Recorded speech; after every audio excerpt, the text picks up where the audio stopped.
Psaume 23.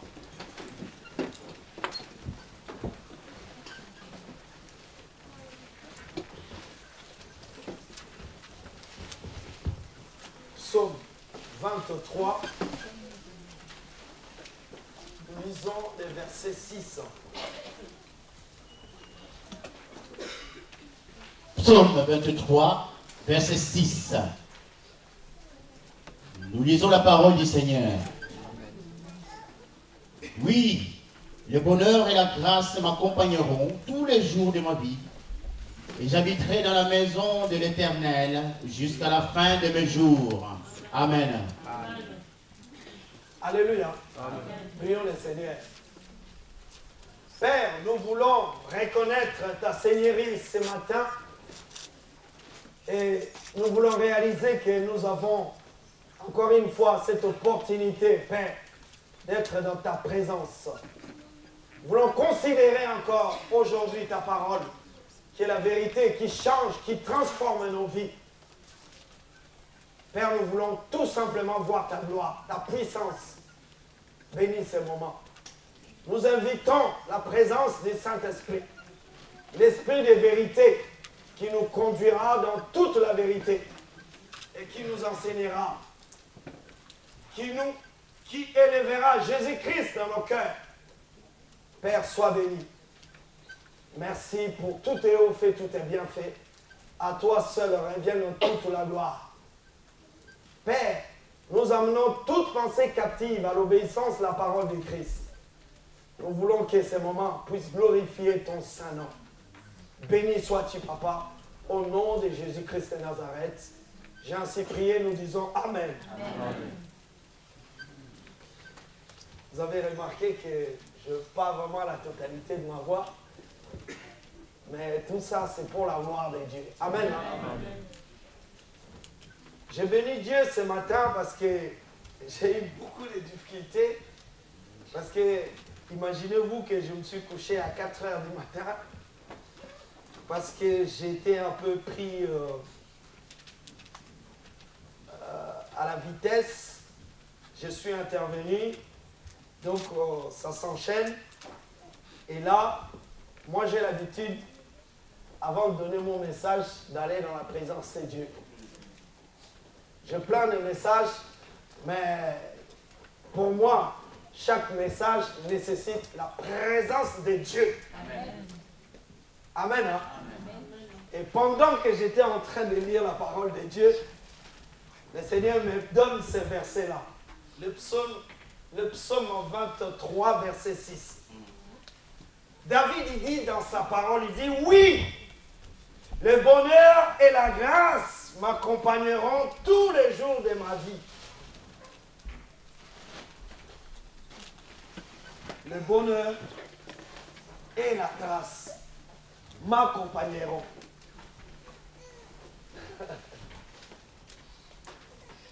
Vous savez que David, quand il a écrit ce psaume-là, David était dans des difficultés, dans la souffrance. C'est intéressant parce que je nous invite à lire le verset 4 et vous allez voir que ce que je vous dis est vrai. Psaume 23, verset 4. Nous lisons la parole du Seigneur. Quand je marche dans la vallée de l'ombre de la mort, je ne crains aucun mal, car tu es avec moi. Ta houlette et ton bâton me rassurent. Amen. Amen. Donc, vous comprenez que David a passé tout son temps quasiment à fuir un autre homme de Dieu qui était le roi Saül. Donc pendant qu'il fouillait, pendant qu'il était en danger, pendant qu'il pouvait vivre des difficultés, pendant qu'il pouvait galérer si vous voulez, pendant qu'il pouvait manquer quoi que ce soit, pendant qu'il pouvait être haï par ses frères de la même race. Mais cet homme, David, dira quelque chose, moi ça m'a beaucoup interpellé. Il dit, malgré toutes ces difficultés, oui, Seigneur, le bonheur et la grâce m'accompagneront.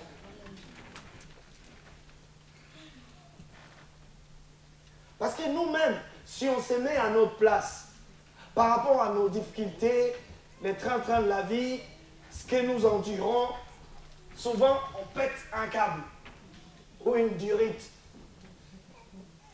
Une durite, c'est un petit tuyau qu'on raccorde dans le moteur. Il y a plusieurs durites. Alléluia. Mais c'est une expression, c'est un jargon chez le petit français pour dire « Il y en a marre !» Et ce qui était dans les enseignements, on avait expliqué un petit peu toutes ces expressions-là. Péter le plomb. Mais quelqu'un qui marche avec Dieu va péter une durite. Mais c'est grave. Ton Dieu, il est où? Dis à ton frère et ta sœur, ton Dieu, il est où?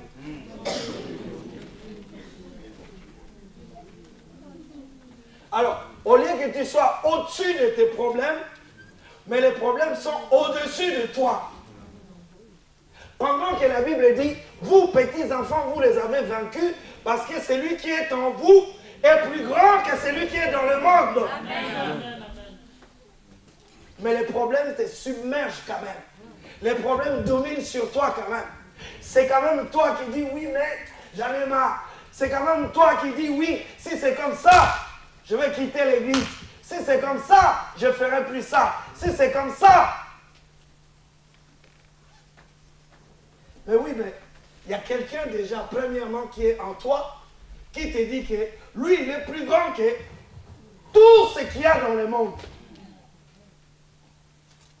Bien aimé, c'est profond parce que la vie chrétienne, c'est pas seulement le fait, bon, je me répète, hein, parce que c'est comme ça, c'est pas du formalisme.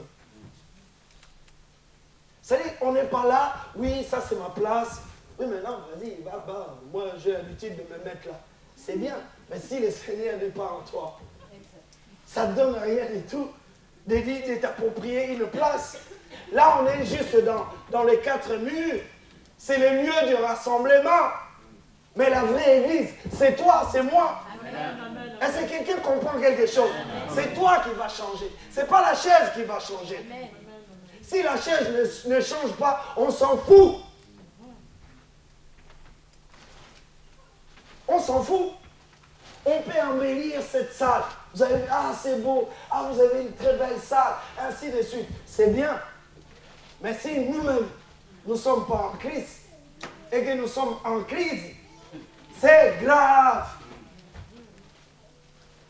Dieu n'a pas dit, en tout cas, moi, nulle part j'ai vu ça. La Bible ne dit pas, oui, maintenant que tu es en Christ, tu n'auras plus de problèmes. Je n'ai pas vu ça dans cette Bible.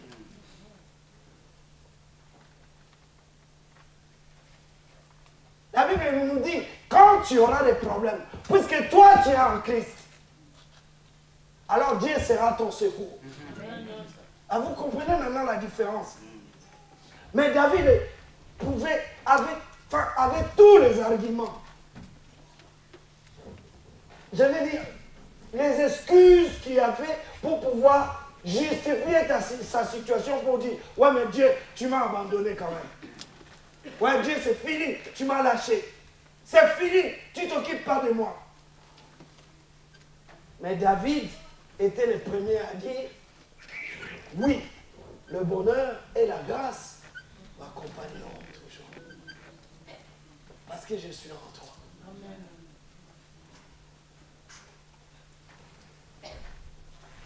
Alors, mes amis, les mots accompagner en hébreu, puisque nous sommes dans l'Ancien Testament, donc la parole de Dieu a été traduite selon le hébreu. Si c'est dans le Nouveau, donc c'est selon les Grecs. Vous êtes d'accord avec moi? Donc le mot accompagner en hébreu veut dire radaf. Ça dit R-A-D-A-P-H en hébreu. Le mot veut dire être derrière, suivre ou poursuivre. Est-ce que vous comprenez? Être derrière. Si je suis derrière, par exemple, Papa Marco, je l'accompagne.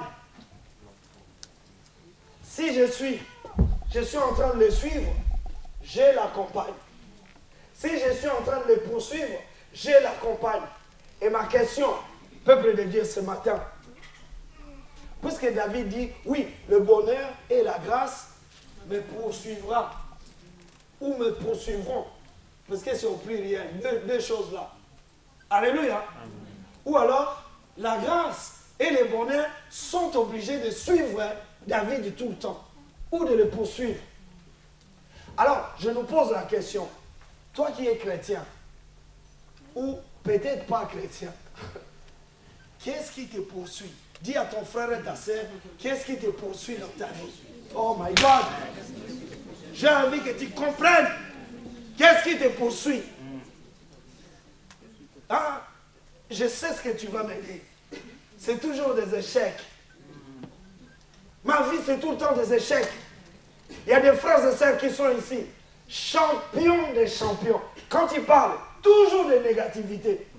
Oui, dans ma vie, oui, ça fait quand même, ça fait combien de temps? Ça fait 5 ans, je viens à l'église, mais ma vie ne change pas. Ça fait 20 ans, moi j'ai pris, moi j'ai fait ceci, cela, ma vie c'est toujours comme ça. Alléluia, peuple de Dieu. Qu'est-ce qui te poursuit? Les déceptions, les célibats, les échecs, toujours les derniers à l'école. En plus, tu caches tes notes. Oui, non, mais bon, cette année, bon, ça n'a pas été vraiment comme il faut. Oui, mais tu ne nous as pas dit où tu te situais à l'école. Parce que quand j'étais jeune, j'ai eu la grâce d'être parmi les 5 premiers. Quelqu'un va dire, ah, il se la pète là. Et c'est vrai ce que je vous dis. Dieu m'avait fait grâce, j'étais quand même intelligent à l'école. Et c'est toujours j'étais parmi les 5 premiers. Et ça me touche beaucoup parce que je vous ai déjà fait ce témoignage-là. J'avais un cousin, on a grandi ensemble. Et un jour, on se retrouve dans la même classe. Moi avec mon cousin, donc on part le matin, on rentre à la maison, la même classe. Comme moi j'étais élevé par mon oncle, est-ce que vous comprenez? Mais moi Dieu m'a fait grâce. Donc, surtout chez nous, c'est-à-dire quand il y a la remise des diplômes, où maintenant on va faire ça, on appelle le mot, c'est la proclamation. Tous les élèves sont là, tout et tout, on attend maintenant. Premier, ah, il sort. Deuxième, ah, troisième, moi je sors. Hey! Papa Roger, troisième. C'est une grâce. Maintenant on commence. Les deuxièmes, troisième, quatrième, cinquième, sixième. Mon cousin était toujours là. 20e, rien à faire. Oh, je dis, mais c'est grave là. Mais maintenant, nous, on est devant. Hein. On est devant. Parce qu'on regarde.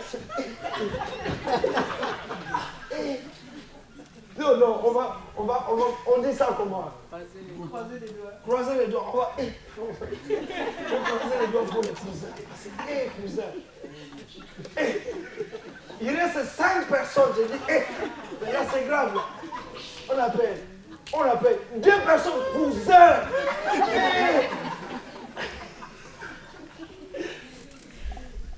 Et jusqu'à ce que vraiment, ce que je vous dis, c'est la vérité.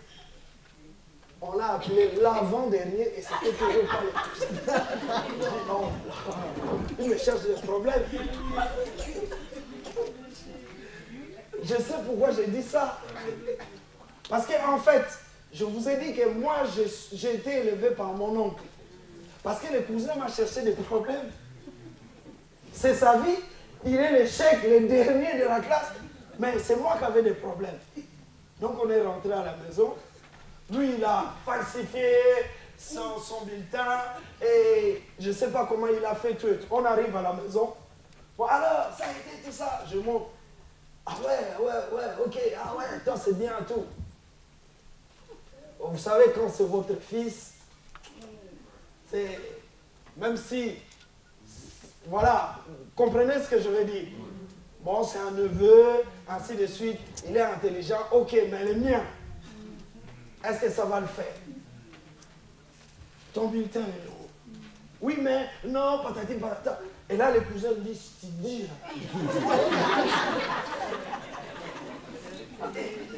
Donc, le problème, qu'est-ce que je dois faire? Je dois mentir à mon oncle et en même temps, des conflits avec les cousins. Mais mes amis, la vie, c'est très difficile.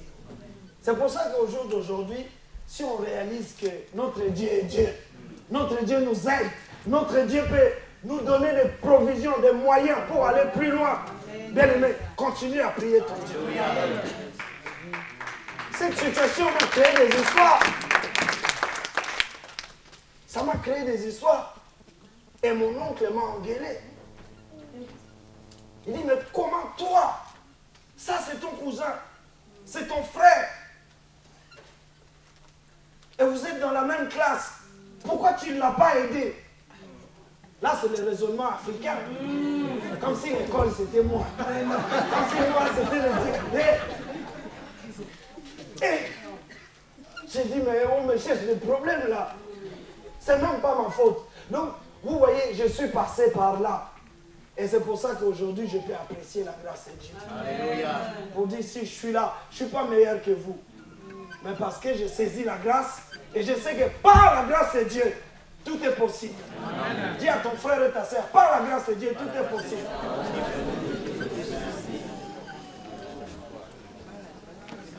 Problème sur problème. Vous comprenez?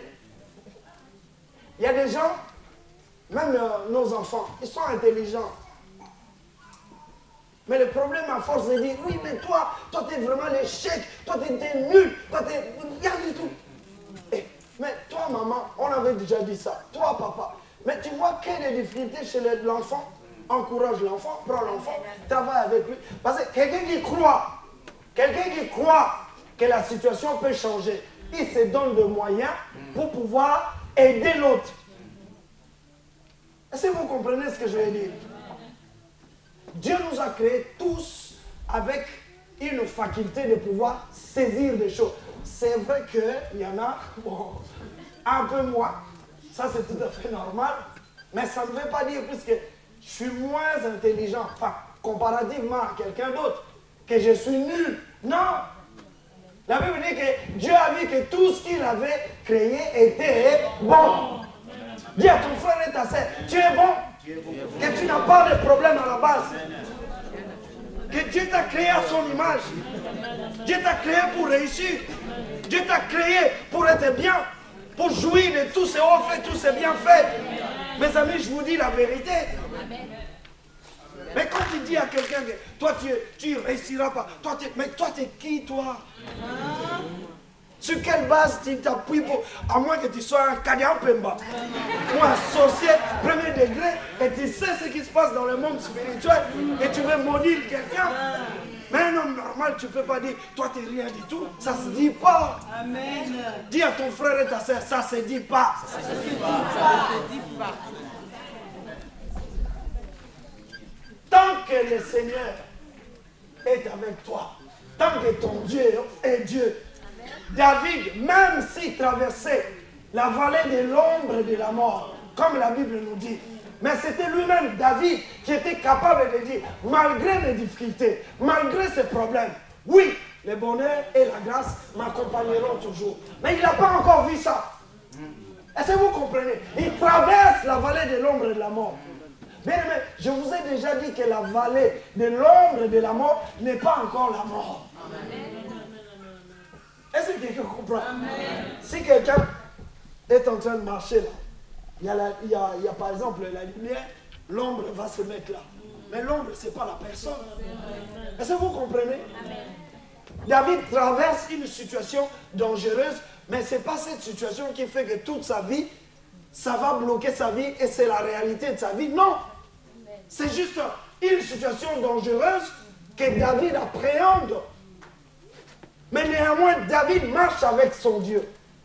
Il dit, même si ma vie peut paraître à un moment donné dangereuse, et que je galère, et que je passe ceci, cela, mais mon Dieu, je m'appuie sur tes promesses. Je sais que le bonheur et la grâce m'accompagneront toujours. C'est pour ça que je te dis, mon frère, ma soeur, qu'est-ce qui te suit? Qu'est-ce qui te poursuit? Toujours dans la nuit. Hey, hey, sortez, sortez de ma maison. Au nom de Jésus. Et dit, tu vas prendre une bassine d'eau. J'ai dit, si vous venez ici, vous allez être là-dedans. Mais c'est les chrétiens qui parlent comme ça. Mais Dieu, ce n'est pas de l'eau. Les sorciers, quand ils viennent, même quand ils voient cette bassine-là, il va passer. Vous voyez, on nous a laissé entendre beaucoup de choses. Ah, fais ceci, voilà, mais tel truc. Ça passe pas. Viens à Jésus. Amen. Viens à Jésus. Fais confiance au Créateur. Amen. Fais confiance à Jésus-Christ de Nazareth. Et tu verras ta vie changer. Tu n'as pas besoin de ça. Vous voyez, David ne s'est pas dit, il faut que je prenne tel ou tel truc pour m'appuyer dessus. Il dit, oui, le bonheur et la grâce m'accompagneront. Malgré les difficultés qui me poursuivent, ces difficultés-là sont étrangères dans ma vie. Mais en réalité, le noyau, les germes qui est en moi, c'est ces germes-là de la bénédiction. Puisque Christ est en moi. Alléluia. Mais qu'est-ce qui poussait David? Alors je suis allé plus loin, j'ai dit, qu'est-ce qui poussait David à parler comme ça? C'est quand même incroyable. C'est comme si on est dans une situation où vous êtes avec un homme, par exemple, un homme riche ou l'enfant d'un roi. Mais on ne sait pas qui il est. Et à un moment donné, pendant des moments de galère, de souffrance, tout ça, comme nous, on vivait dans des cités, tout, ça peut arriver que tu sois avec un fils à papa, mais vraiment, ils ont beaucoup d'argent, mais ils viennent juste expérimenter la vie de la cité, parce que, bon, ça l'attire un peu, ainsi de suite, tout et tout. Mais finalement, un jour, tu te rends compte que, mais lui, il est vraiment le fils à papa. Tu te dis, mais qu'est-ce qu'il vient faire ici? Qu'est-ce qu'il vient faire dans ma cité? Qu'est-ce qu'il vient faire dans mon environnement? Parce que lui, normalement, il ne peut pas être là. Donc, moi, je me dis que nous sommes des fils, des princes et des princesses, parce que nous avons Yeshua HaMashiach, qui est le roi des rois, le seigneur des seigneurs. Est-ce que tu peux réaliser que tu es une princesse? Non, mais je pose la question. Est-ce que tu es une princesse? Est-ce que tu es le prince? Amen. Acclame d'abord ton Yeshua.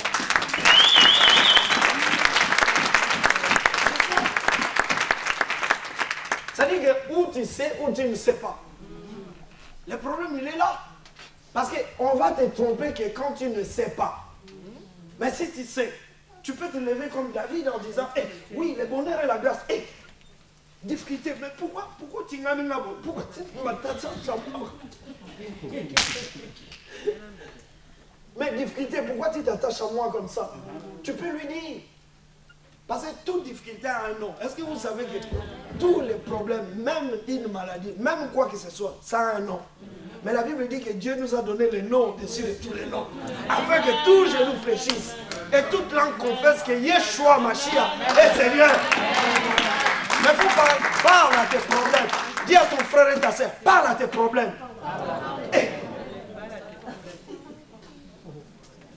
Mais il y a des gens, c'est eux-mêmes. Ça dit dans ces problèmes-là, oui, vraiment, aide-moi vraiment, problème, c'est problème, oh my God. Mon Dieu, est-ce que tu existes vraiment? Mais Dieu ne t'a pas demandé de te lamenter. Là, il faut créer le livre de lamentation. Allez voir la lamentation de Jérémie, qui est en train de pleurer tout le temps. Oui, Jérusalem, toi tu devais être ceci, cela. Mais nous ne sommes plus dans la lamentation, mes amis. Christ a essuyé nos larmes. Nous sommes dans la grâce. Nous avons reçu la bonne nouvelle. Il faut que les choses changent. Dis à ton frère et ta soeur que les choses changent. Et moi, je dis toujours, je ne suis pas venu accompagner les gens, mais je suis venu sur terre pour vivre la vie que Dieu me donné pour moi. Il y a des gens dans leur vie, mais franchement, j'ai des amis ici, mais on passait tout le temps à parler que des autres. Oui, Tom Cruise, t'as pas vu là? Maintenant, il sort avec un tel ou un tel, Johnny Hallyday, machin, tout et tout. Tu achètes des magazines, mais tu fais que parler, mais tu passes ton temps, et oui, maintenant, l'autre il est mort, Michael Jackson est mort. Oui, mais d'accord, il est mort. Mais lui, il était friqué, lui, il a fait sa vie, lui, il se baladait dans des limousines, de grosses voitures, machin, patati, en fait, il a fait sa vie. Mais toi, ça te donne quoi? Franchement, de parler de Tom Cruise, ça te donne quoi? Parler de Claudia Schiffer, ça te donne quoi? Quand j'ai compris ça, j'ai dit, oh my God, c'est fini ces choses-là. En termes d'information, oui. Ah oui, un certain Michael Jackson, oui, je connais comme ça, tout et tout, oui. Et puis il est mort. Bon, d'accord, moi aussi je vais mourir un jour. Mais lui, il a sa vie, moi j'ai ma vie. Mais ma vie à moi. Mais Dieu, comment tu me vois? Comment tu veux que ma vie soit? Parce que les diables nous aveuglent. C'est ça le problème. Tu veux raconter, tu veux parler de la vie des autres. Parle de ta vie à toi. Intéresse-toi de ta vie. Et tu verras que les choses vont commencer à changer parce que tu prends conscience et tu donnes ta vie à Jésus. Toujours raconter la vie des autres, des autres, des autres, des autres, des autres. Ah. Qu'est-ce qui avait poussé David, malgré les difficultés, à confesser vraiment que les bonheurs et la grâce vont l'accompagner?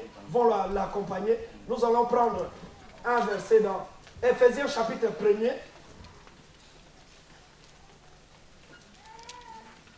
Versets 3 à 7. Éphésiens chapitre 1er, versets 3 à 7. Nous lisons la parole du Seigneur. Béni soit le Dieu et Père de notre Seigneur Jésus-Christ, qui nous a bénis de toute bénédiction spirituelle dans les lieux célestes en Christ. En lui, Dieu nous a élus avant la fondation du monde, pour que nous soyons saints et irréprochables devant lui. Il nous a prédestinés dans son amour à être ses enfants d'adoption pour Jésus-Christ, selon le bon plaisir de sa volonté, pour célébrer la gloire de sa gloire, dont il nous a favorisés dans les bien-aimés. En lui, nous avons la rédemption par son sang, le pardon des péchés, selon la richesse de sa grâce. Amen. Quand je lis ces versets-là, bien aimé, vous êtes peut-être plus intelligent que moi, mais quand je lis ces versets-là, je dis, ah, mais c'est incroyable. Dieu dit, béni soit le Dieu le Père qui nous a bénis. Ça dit, c'est au passé déjà. Qui nous a bénis de toutes sortes de bénédictions spirituelles, mais dans les lieux célestes. Mais moi, je suis sur la terre, je ne vois rien du tout. Est-ce que vous comprenez cela? Donc, ça veut dire que Dieu, de toute éternité, a déjà une provision pour toi et moi. Donc, David avait la connaissance de la grâce divine. David avait la connaissance de la provision divine de Dieu. En ce qui concerne sa vie, c'était une révélation. David est celui qui, quand il avait péché, il a pris la femme de quelqu'un d'autre, il a fait tuer son mari, il récupère la femme, mais quand Dieu était en train de le punir, puisqu'il avait perdu cet enfant-là, David, la Bible nous dit, il nous a donné le psaume, il nous a laissé le psaume 51, où David démontre qu'il connaissait la grâce.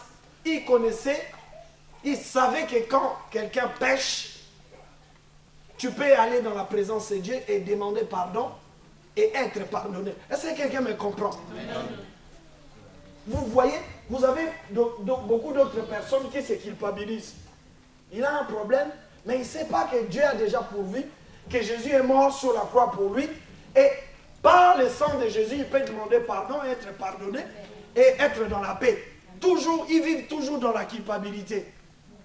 Est-ce que vous comprenez ce que je suis en train de dire? Ça, c'est le fait de manquer la connaissance. La Bible dit, mon peuple périt parce qu'il manque la connaissance.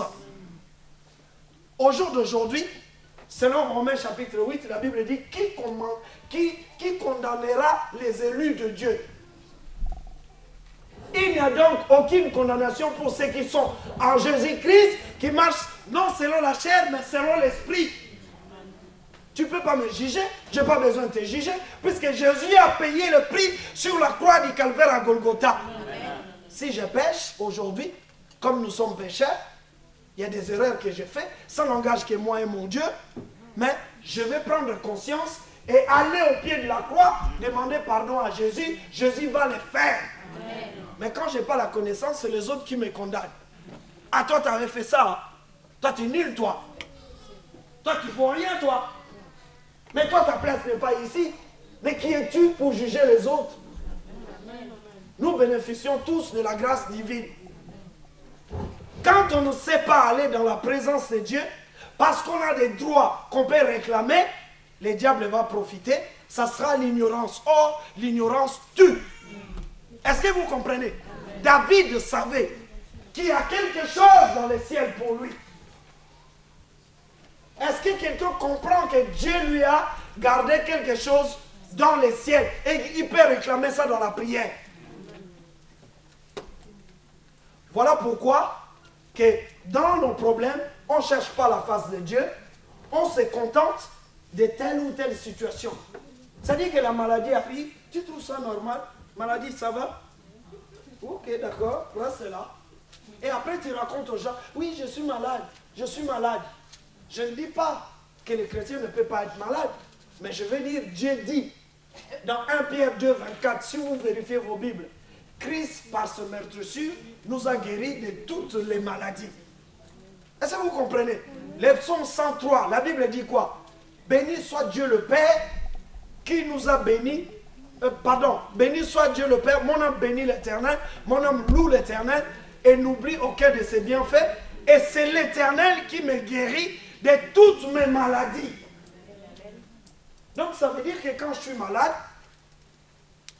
pas que je vais accepter d'être malade. Est-ce que parmi nous ici, franchement, on va parler franchement, est-ce qu'il y a quelqu'un qui se plaît, qui peut vraiment se plaire dans une maladie? Non. Voilà. Et pourquoi tu l'acceptes alors?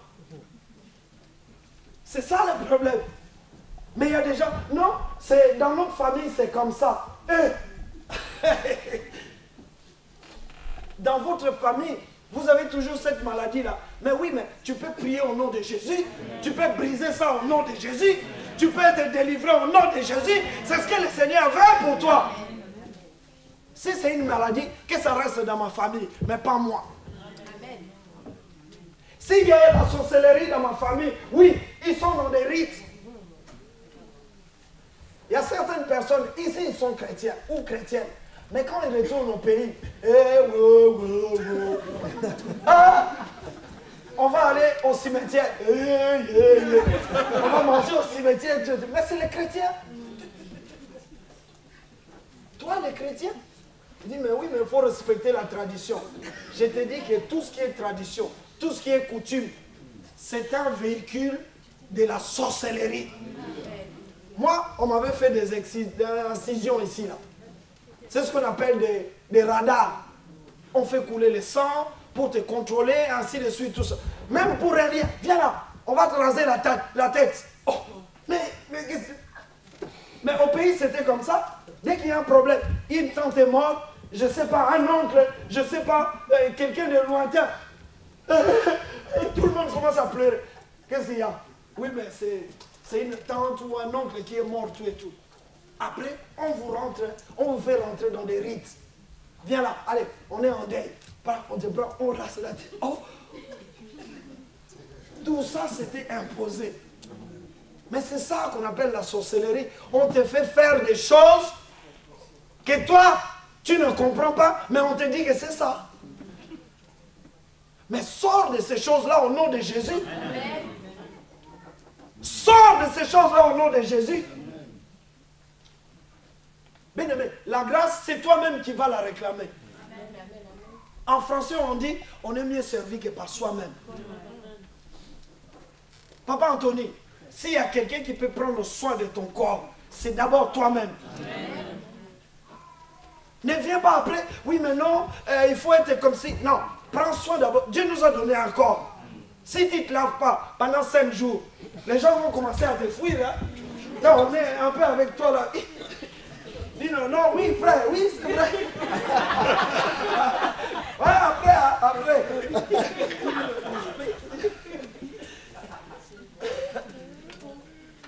Pourquoi? Parce que tu ne prends pas soin de toi-même. Après, tu vas accuser des démons. Là, vraiment, ce n'est même pas le problème des démons. C'est toi-même. Alléluia, peuple de Dieu. Moi, je nous dis, il y a le minimum. Tu peux prendre soin de toi. Tu es une femme. Oui, c'est pas mauvais. Mais oui, pour le Seigneur, tu viens, tu fais tes cheveux bien, tu fais ça pour la gloire de Dieu. À partir du moment où tu fais ça pour la gloire de Dieu, c'est bon. Mets ta belle chemise, viens à l'église. Pourquoi ici en France on parlait des habits de dimanche? C'est parce que les gens, même s'ils se sont donné cette habitude-là, tu le vois mettre que cette chemise-là les dimanches. Parce qu'il vient à l'église. C'est vrai ou c'est pas vrai? Mais vous savez que dans notre culture africaine, on gomme plein pantalon. En plus, c'est le fer à repasser, c'est avec des braises, des charbons. Après, il y a un petit peu le vent qui arrive et le poussière là, ça sort. Et puis, ça sort le pantalon. Non, on vient de loin. On vient de loin, papa. Alors maintenant...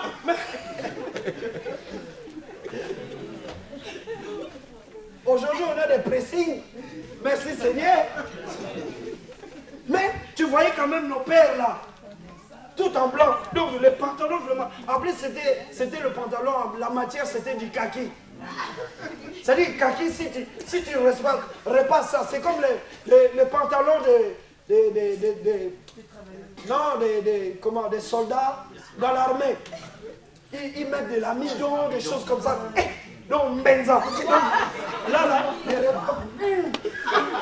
le père, vraiment, à l'église, mais oui, il est dans la joie. Mais qu'est-ce que la vie peut? Oh my God. Mais des fois, on se complique l'existence pour rien. Des fois, vous venez en Afrique, c'est-à-dire la personne, elle est vraiment joyeuse, mais juste parce qu'elle a un petit quelque chose, mais ça le fait. Mais nous ici, il y a des tramways, il y a beaucoup de choses. Mais les gars, ils fraudent dans le bus. Ils fraudent, mais il y a tout. Hein. Mais ils fraudent dans le bus. J'ai dit, mais my God, mais sois délivré. Si déjà, tu commences à frauder. Mais quand est-ce que tu vas avoir un projet pour acheter, par exemple, je ne sais pas, même pas une mobilette? Parce que tu fraudes déjà, ça veut dire que tu arrives dans une situation gravissime. Il faut que tu pries Dieu, tu sois délivré au nom de Jésus. Le bonheur, la Bible me dit, le bonheur et la grâce m'accompagnent. Oh my God. Mais tu es toujours au niveau de frauder dans le bus. Ah, quand tu regardes David comme ça, tu dis, mais non, David, c'est faux ce que tu dis. Pourtant, David a raison. C'est toi qui as tout faux. Mais oui, tu as tout faux. Alors, que Dieu nous délivre. Des fois, on fait des choses, mais quand on fait des choses spirituellement, ça a un impact. C'est comme si, quand je fraude, je dis à ma situation, je dis, reste comme ça. Parce que tu vas frauder, c'est bien, ça le fait pour 1 euro, on ne te voit pas, tout et tout. Mais ta vie va se limiter qu'à 1 euro. Tu ne vas pas aller plus loin, mes amis. C'est-à-dire qu'à un moment donné, pour prendre conscience, il faut vraiment... Tu viens dans la présence de Dieu, tu dis, Seigneur, je veux que cette situation change. Et Dieu va te dire, pourquoi? Mais parce que la Bible me dit que tu nous as bénis de toutes sortes de bénédictions spirituelles dans les lieux célestes. Pourquoi ma vie va être comme ça? Alors c'est dans la prière, face à face, avec Dieu, malgré les jeûnes prières, comme nous aimons beaucoup manger. Dis à ton frère et ta soeur, jeûne un peu, ça va te faire du bien. Et toujours le foudou, le mica, les chicoins. Hier, on était au mariage, tout ça. Il y avait un frère, je ne citerai pas le nom, par respect, attention. Et il était à côté de moi. Tout ce qui venait, mais c'est impressionnant. Oui. Oui. Je dis, mais il a un beau. Non, mais dans moi, je me disais ça. Parce que déjà, l'estomac, c'est un problème de poche. Vous comprenez? Je ne suis pas jaloux, hein. Mais je me dis, mais purée, comment d'autres personnes peuvent manger comme ça? Mais c'est incroyable. Tout ce qui vient, c'est oui. Et puis il finit, hein. Il finit.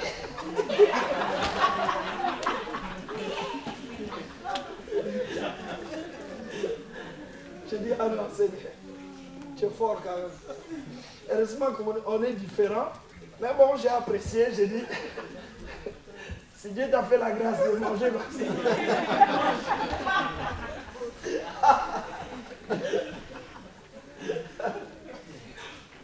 Non, c'est quelqu'un qui vit de jour au jour, il se dit, oui, le bonheur et la grâce aujourd'hui.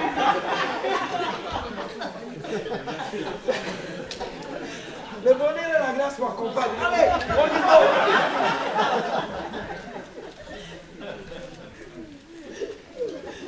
C'est ça. C'est la connaissance des choses de Dieu qui nous permettent en fait de vivre une vie où on réclame ou on ne réclame pas la bénédiction. Jésus a tout accompli sur la croix du calvaire à Golgotha. Le mot accompli veut dire j'ai tout fait. Maintenant, si toi tu crois que j'ai fait, alors, va te servir. Est-ce que vous comprenez? C'est aussi simple que ça. Tout a été accompli. Mais qu'est-ce qui a été accompli? Le pardon pour moi, parce que je ne pouvais pas approcher Dieu, mais Dieu m'a aimé. Jean 3, verset 16. Dieu a tant aimé le monde. Qu'est-ce qu'il a fait? Il a donné son Fils unique. Pourquoi? Afin que quiconque croit en lui ne périsse pas, mais qu'il ait la vie éternelle. Donc, si j'accepte Jésus, j'ai la vie éternelle. C'est aussi simple que ça. Mais non, on braque. On ne veut pas. On refuse même la grâce. Mais c'est un danger pour notre vie. Mes amis. Après, ça ne nous étonne pas que les difficultés nous poursuivent. Même si, mes amis, on t'a maudit dans ta famille, mais si tu acceptes Jésus comme Seigneur et Sauveur personnel, Dieu va changer la malédiction en bénédiction. J'ai envie qu'en sortant ici, que tu te dises, oui, le bonheur et la grâce m'accompagneront. Ce que je vis aujourd'hui, c'est peut-être ma vie du passé qui m'a amené toutes ces choses-là. Maintenant que je suis en Christ, la Bible déclare que Dieu m'a déjà béni. Parce que ce n'est pas normal. Sinon, tu n'auras pas envie. Ça va te bloquer. Tu penseras toujours au passé. Tu penseras toujours que tu es maudit. Tu penseras toujours que ta vie ne réussira pas. Tu penseras toujours que c'est toujours la faute des autres. Surtout actuellement au pays. Là, ce matin, 2 coups de fil. Oh, je dis, mais 8 heures, mais c'est pas possible. En plus, je me suis couché à 8 heures. J'ai dit, non, je ne réponds pas. Mais après, il change de téléphone. Parce que j'ai le portable et puis le fixe. Je dis, mais my God. Je prends le téléphone. Allô? C'était mon petit frère Lambert au pays. Oui, c'est moi. Tout ça, j'ai dit, eh, papa, mais moi, bientôt j'ai le culte. Il dit, oui, viens, ainsi de suite, tout ça. Et on était amenés à parler encore et encore et encore. Le pays, les petits frères, les cousins, tatati, tatata. Mais il y en a qui se plaignent. Jusqu'à aujourd'hui, je ne sais pas combien d'années déjà j'ai fait ici en Europe. Hein, papa? Depuis déjà 82, 83. Nous, on est déjà à Caen ici. Toujours le même discours. Oui, mais viens, tu m'as abandonné. Moi ici, j'ai dit, au nom de Jésus, j'arrête ça. On t'a envoyé ça, tu n'as rien fait. Hé, moi je ne suis pas ton Dieu. Le Dieu que nous prions, c'est aussi ton Dieu. Va prier ton Dieu. Amen. Tu veux que je sois Dieu dans ta vie? Moi, je ne suis pas Dieu, moi. Et le petit se présente, il me dit, viens, je suis devenu évangéliste. Je sers Dieu, tout et tout. J'ai dit, ah bon, tu sers Dieu, mais gloire à Dieu. Le Dieu que tu pries, c'est le même Dieu que moi. Alors, qui pourvoit tes besoins? Pourquoi tu m'acharnes comme ça? Mais il y a des gens, sans culotter, mais ils vont te responsabiliser. Ils vont dire, si je souffre ici au pays, parce que tu nous as oubliés. Regarde Jean, il est venu avec beaucoup de voitures ici. Ça fait quoi? Il a fait que 6 mois en Europe. Mais regarde papa, tu nous as abandonnés. Et c'est le discours de tout le monde. Tout le monde souffre ici quelque part. Au nom de Jésus, c'est sans effet. Amen. Il faut briser toutes ces paroles-là. Vous savez, les gens au pays, c'est par téléphone. Hein. Ils t'harcèlent, ça peut être ta mère, ça peut être ton père, ça peut être tes frères, ainsi de suite. C'est des fainéants la plupart. Si quelqu'un... Non mais je vous dis, c'est par expérience que je vous dis ça. Si quelqu'un est sincère, tu essayes de l'aider, de toute évidence, ils vont prendre plaisir. Ils ne savent pas qu'est-ce que c'est travailler. Alors donc, comme c'est de l'argent facile, quand tu vas lui donner, il va vouloir griller ça comme ça et faire ce qu'il veut. Et après, oui, oui, on est malade. Un tel est malade. J'ai raconté une petite anecdote à quelqu'un. Bon, c'était d'abord une pièce de théâtre chez nous, mais en réalité, c'est comme ça. Les pères s'associent avec les enfants pour prendre l'argent à son fils. Il dit, papa, je suis malade, il a eu un accident, tout et tout. Bon, donc, comment on appelle ça là?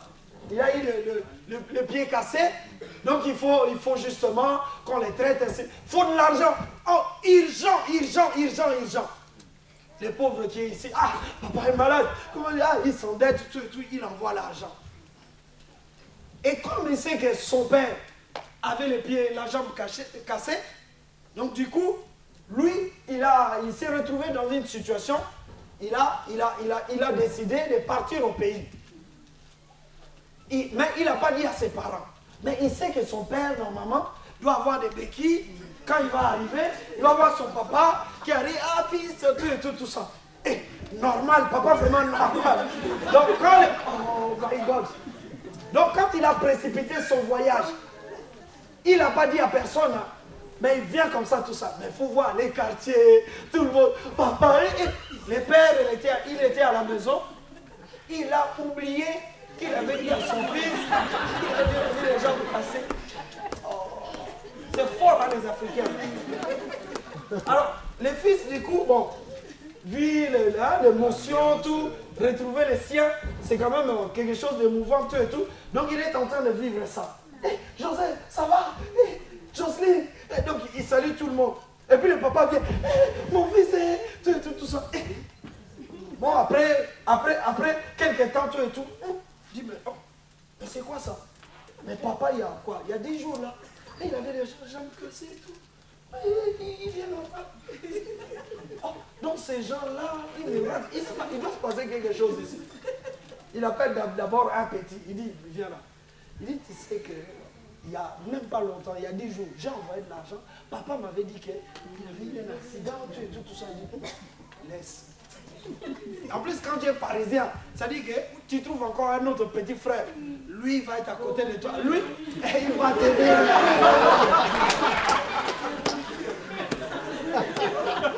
Il va dire tout. Il dit, non, grand frère, regarde à moi. Moi, je vais tout aider. C'est pour ça, la vérité finit toujours par triompher. Papa, en fait, tout est mal. C'est l'escroquerie. Quand on t'envoie, tu vois, un jour, on t'avait dit ça. C'était lui qui avait eu l'idée. Un tel jour, c'était telle personne. Tel. Donc, la formule au Gabomba. C'est-à-dire, je te dis ça, mais cache-moi. Parce que comme toi, tu viens de l'Europe, tu es le grand frère. Tu sais comment tu vas faire la sauce, tout et tout ça.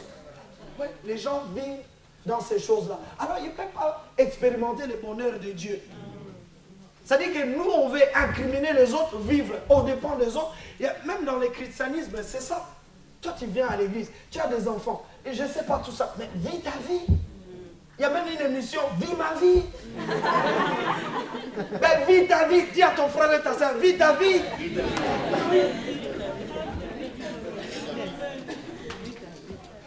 La sorcellerie commence comme ça. Oui. Oui, j'ai mon fils. Donc il commence maintenant à jouer au tennis, tout et tout. Ah non, le petit, il est fort, hein.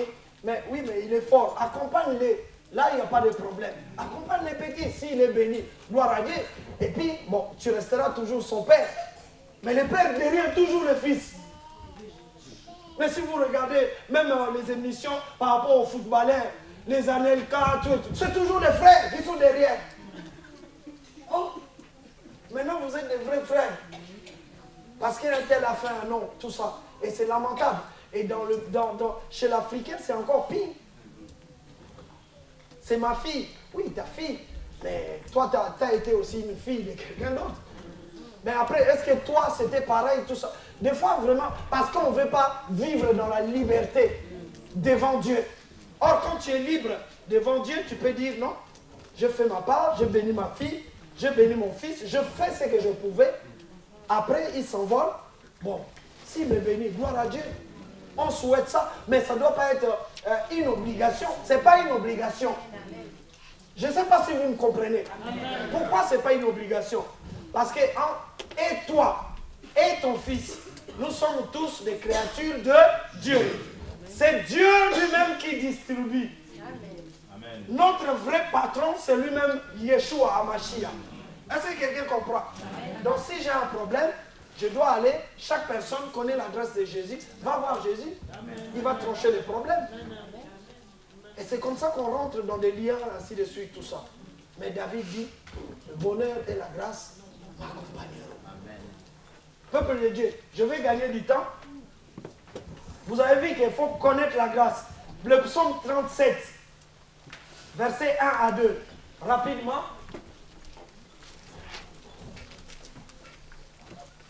Psaume 37, versets 1 à 2. Nous lisons la parole du Seigneur. Ne t'irrite pas contre les méchants, n'envie pas ceux qui font le mal, car ils sont fauchés aussi vite que l'herbe, et ils se flétrissent comme les gazons verts. Amen. Verset 12 à 15. Verset 12 à 15. Par rapport aux méchants. Amen.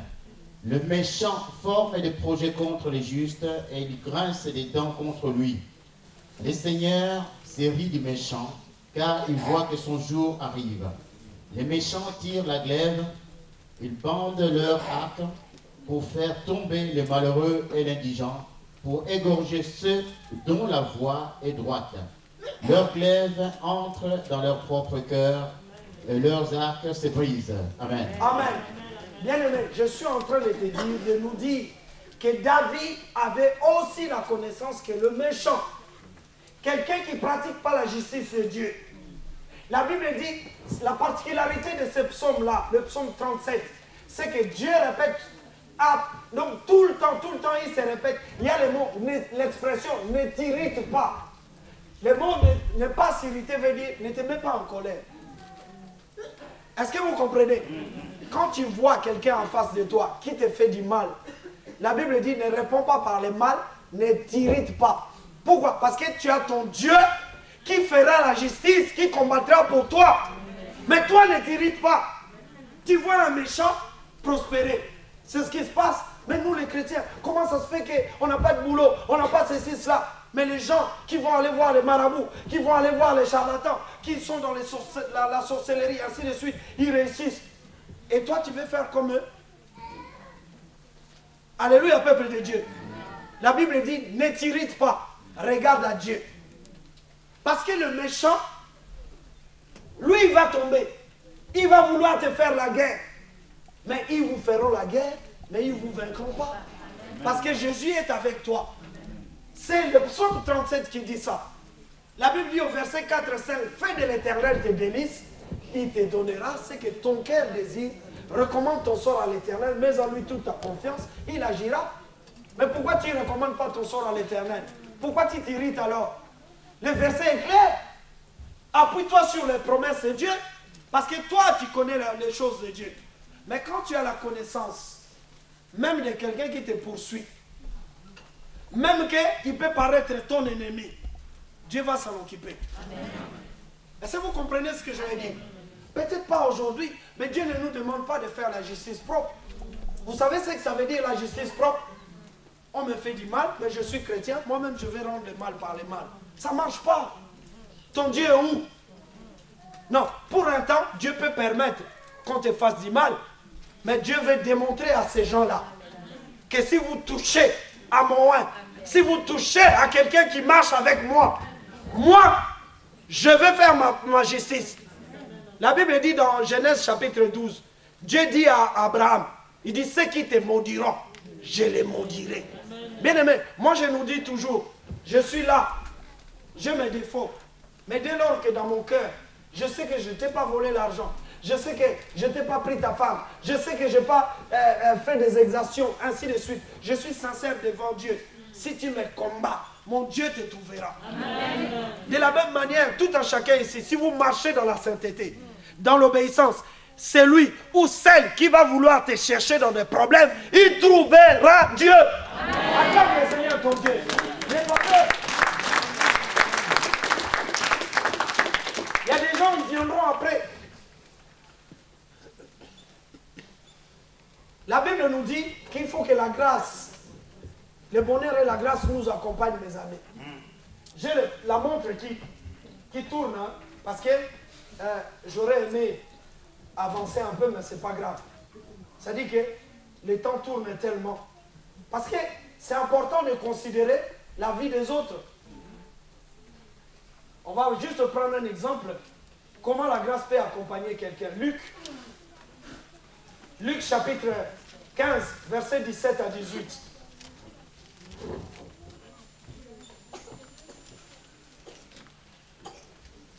Luc chapitre 15, versets 17 à 18. Nous lisons la parole du Seigneur. Étant rentré en lui, il dit, combien d'ouvriers chez mon père ont du pain en abondance, et moi ici je meurs de faim. Je me lèverai, j'irai vers mon père, et je lui dirai, mon père, j'ai péché contre le ciel et contre toi. Amen. Amen. Donc là, vous avez l'exemple de quelqu'un qui a la connaissance de la provision de son père. L'enfant prodigue, il a mené une vie de débauche. Mais à un moment donné, comme il a dilapidé tout ce qu'il possédait, la Bible dit, il revient en lui-même. Il dit, mais moi ici, je suis qu'un simple ouvrier. Les gens, comment ils me traitent? Non, j'irai vers mon père. Est-ce que vous comprenez ça? Mais le père ici représente Dieu lui-même. Ça dit que tu as mené ta vie comme toi tu voulais. Mais lui, l'enfant prodigue, il savait que son père avait de l'argent, avait des provisions. C'est pour ça qu'il y est allé. Il est retourné vers son père. Bien-aimé, je suis en train de te dire que ton Dieu est Dieu. Ton Dieu a des provisions pour toi. Tu as besoin de travail, tu as besoin de bénédiction, tu as besoin d'être guéri, tu as besoin d'une délivrance, tu as besoin de quoi que ce soit. Ton Dieu a toutes ses provisions. Mais est-ce que tu veux revenir vers lui? Mais quand on n'a pas la connaissance de réaliser que mon père a ceci, cela, mais tu ne peux pas. Si ton père est riche, comment tu sais qu'il est riche? À cause de tout ce qu'il fait. Il t'envoie dans de grandes écoles, il te fait faire de grandes études, ainsi de suite. Tu es bien habillé, tu es véhiculé, ainsi de suite. Là, notre Dieu a toutes ces provisions-là.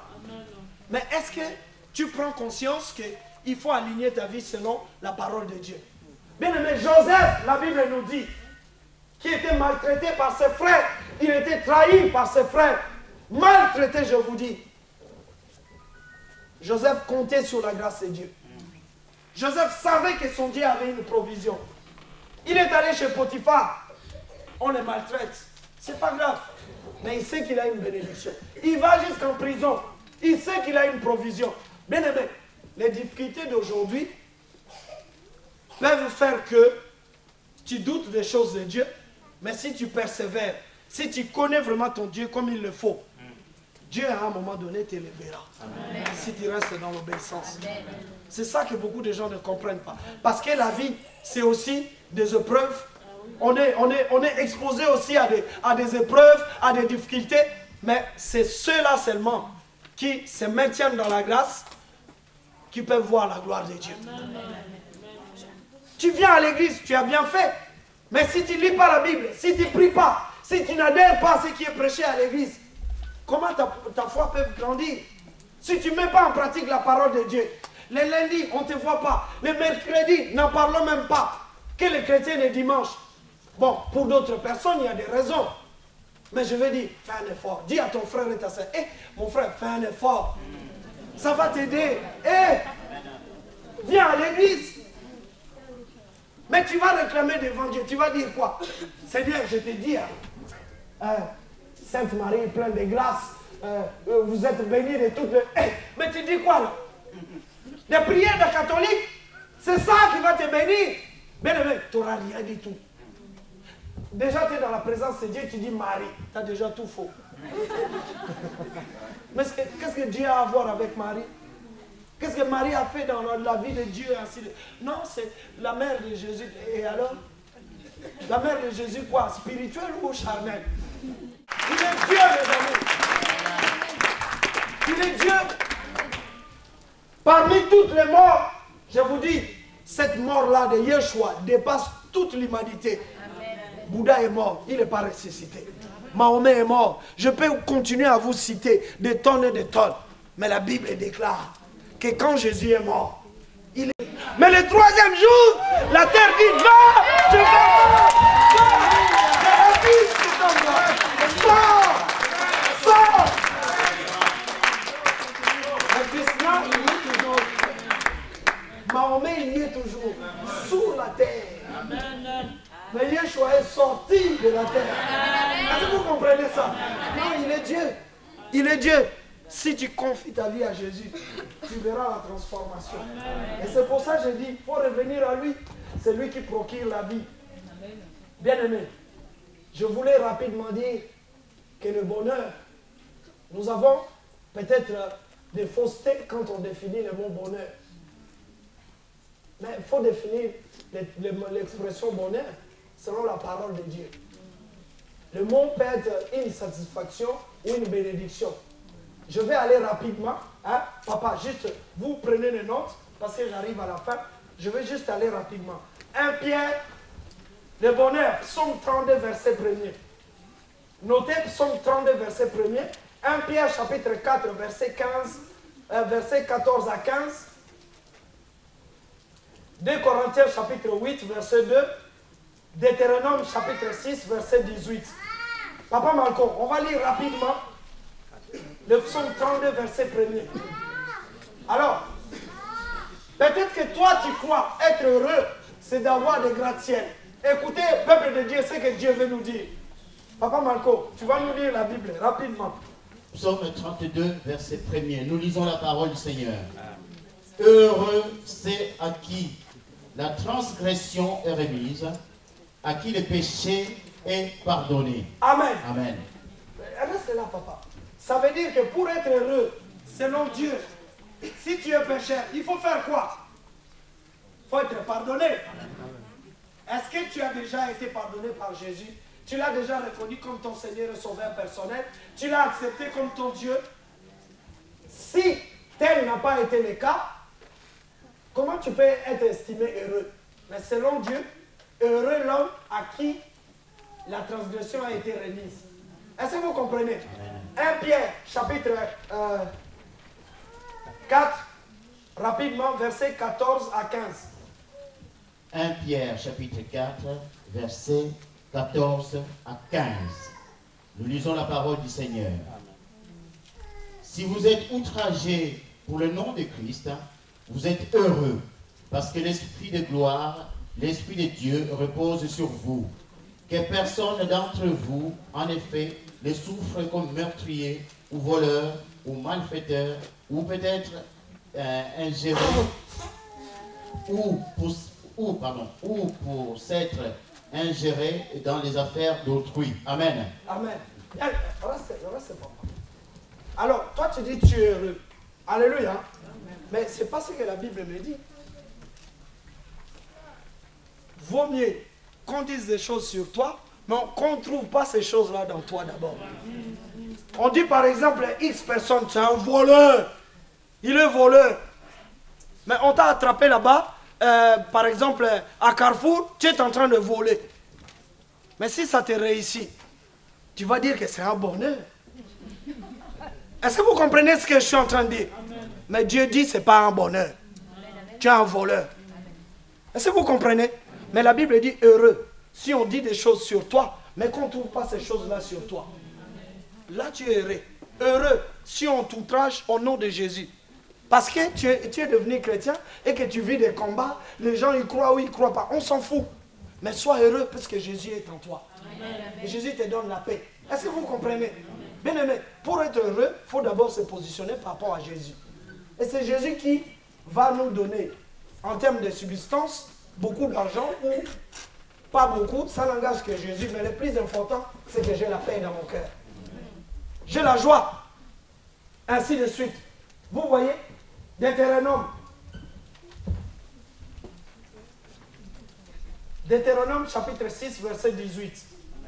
Ah, on saute parce que j'arrive à la fin. Pour ne pas me faire lapider. Deutéronome chapitre 6, verset 18. Nous lisons la parole du Seigneur. Tu feras ce qui est droit et ce qui est bien aux yeux de l'Éternel, afin que tu sois heureux et que tu entres en possession du bon pays que l'Éternel a juré à tes pères de te donner. Amen. Dis à ton frère et ta sœur, tu feras ce qui est droit aux yeux de l'Éternel pour que tu sois heureux. Amen.